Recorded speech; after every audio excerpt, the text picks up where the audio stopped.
In today's episode, we talk about buying vacant land, and I have a question for you.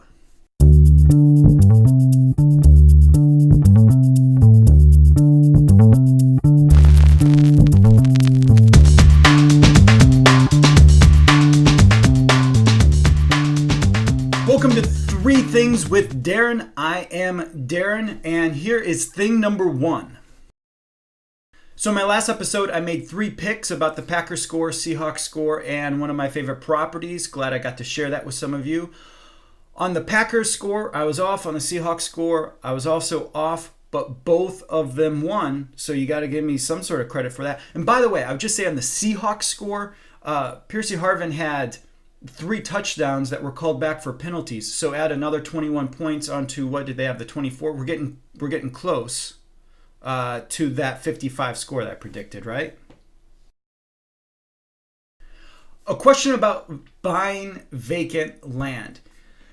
Here's the deal with vacant land right now. It's going to be very difficult to get a mortgage for vacant land. So if you want to buy vacant land with cash, if you have a pile of cash sitting around like your Scrooge McDuck or something, and you're going to go buy vacant land, absolutely. That's always possible when you have cash. When you have cash, anything's possible. But to get a mortgage for it, to get a loan and just sit on it, chances are that's going to be very difficult.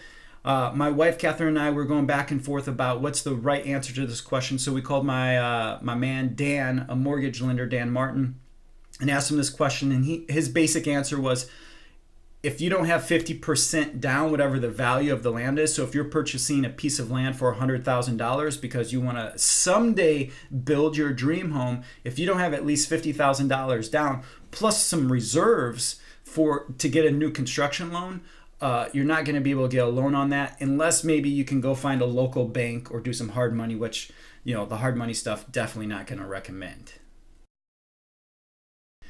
And for the third thing, I have a question for you. I want to know, what are your thoughts, good and bad, about HOAs, about homeowner associations? What do you like about them? What don't you like about them? So leave me a comment below wherever you're looking at this, or find me on Twitter at Darin Persinger and let me know. And if you want to get involved in the show, if you have questions about buying, selling, or investing in real estate, just how to get your money in order to get that down payment for your first home, or whether you want to invest for the long term and create some wealth through real estate, you can get me with questions at Darin Persinger. So questions at DarinPersinger.com, or find me on Twitter at Darin Persinger.